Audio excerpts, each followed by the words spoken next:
So hey guys, here's my little baby Miller.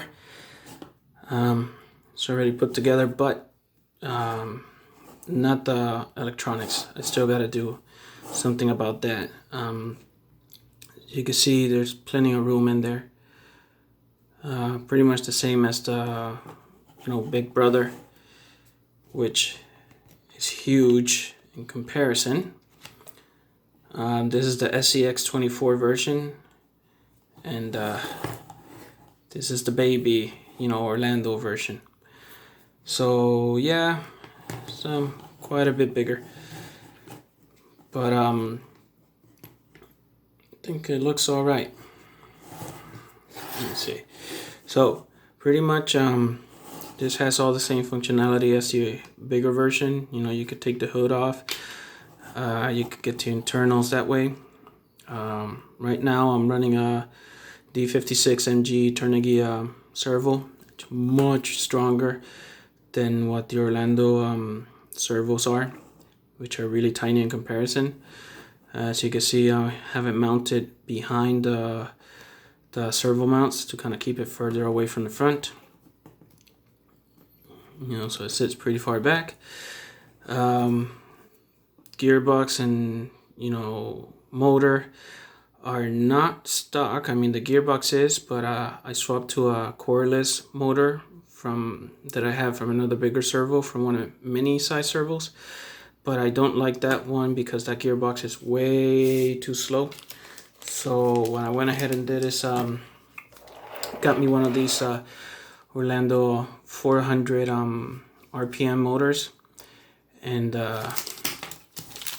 it's not the motor itself, it's the gearbox that I want, because I'm gonna go ahead and put one of these brushless motors on it. I forgot how many kV this is. It's pretty fast. So that 400 RPM more than likely is gonna turn to about 800 to 1000 RPM once I put this motor in there, and it's gonna have a lot more power. But because this motor is longer, I'm gonna have to put the motor facing backwards if I want to go with that one, because it's not gonna clear the servo. The chassis itself, the body, is the version where you have the body panels incorporated into the body itself.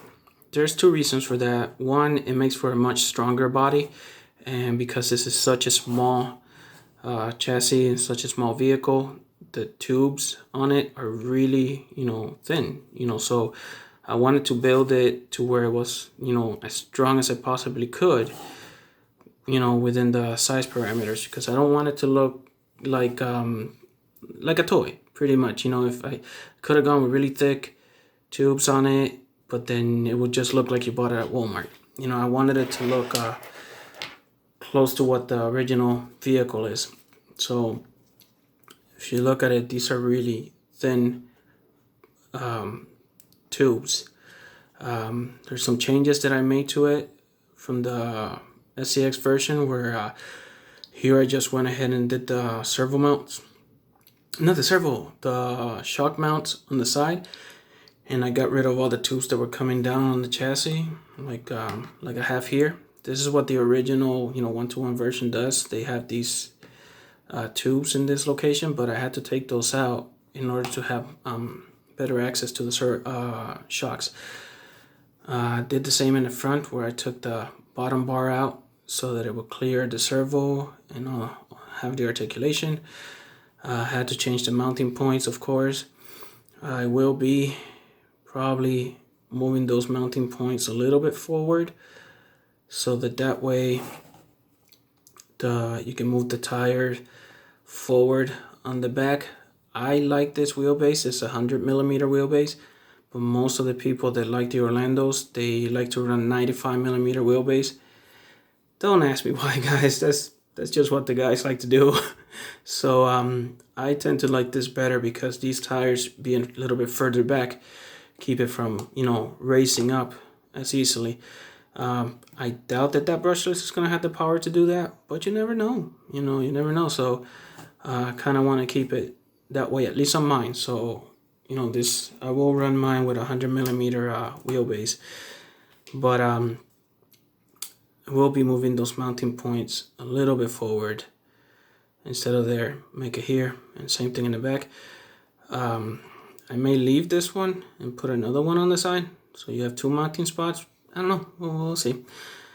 But anyways, that's just one of the little things about it. Other thing, I am using the drive shaft from the pickup version of it. What's the OH35? It's like the original, the first one. So that's the length that I'm using on these. Oh, shock came out. How shocking. Alright, so most of you guys already know, when you put these guys on over and over and over and over again, they stretch out their little hole and they keep coming out. So I'm gonna have to warm that up and have it close up a little bit. But anyways, going back to where we were. By moving those holes forward, you'll be able to get a little bit more play out of drive shaft. Right here, I have it to its max. So when it's fully compressed, that's the actual length of the drive shaft. Of course, you could cut it, you know, but why cut it when I can just move the holes? So once I move that hole forward, there's going to be a little bit more room on this drive shaft to play with. Although that's fully compressed, and there it is, it's perfect.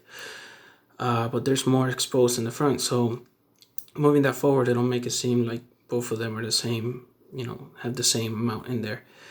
And the shock came out again. Links are all original ones. And pretty much everything is Orlandoo. As far as, you know, like these are the 55mm alloy axles. That's, of course, you guys know, the drive shafts. This is an Orlandoo skid plate. So it's all Orlandoo, and everything bolts up. So this chassis pretty much just bolts up to whatever you have running right now. Hopefully you guys have good shocks that are not going to pop out every 2 seconds, so that you could actually show your vehicle when you're recording them. Let me see if I could put it back in there one more time. There. It'll hold, I think. No, it won't. I need new shocks. Anyways, you know, obviously all the articulation is there. If you're doing this build for sand paddles, you don't want to have a ridiculous amount of articulation, because it will have a tendency to flip over. Of course, that doesn't mean that you cannot use it for your regular tires. So I made the chassis to where it'll work with the, the Gecko's tire size. So let me see, what size are these? Gecko 365 181s. So these are a little bit bigger than what the Orlandoo tires are in comparison. Well, a lot bigger. But these are the ones that I was showing on my Fat Girl. So if you were to put these are just tiny. I don't think you want these. But I felt that this was a better size, you know, because it matches the look of the original one. And if I wanted to make this look while using the original Orlandoo tires, it would have been really, really, really small. So it would have made everything a little bit harder to work. All in all, the chassis itself is about 130mm. And then the wheelbase that I'm running is about 100mm. A lot of guys in the Orlandoo scene like to run 95mm. I don't know what the point is, but they really like that length. So you can do that. You still got room here. And once I move that point forward, you'll still have room to do the 95mm with this one, which will, you know, bring the tires a little bit closer to where the wheel well is. You know, you can get creative. I mean, you could even go 90mm, and that tire would really match that wheel well. And having these, I think it would actually look pretty good. So, you know, you could do that. But anyways, just know that this is 130 front to back. and of course it fits the tire nicely. So that was another thing that I was trying to keep an eye out.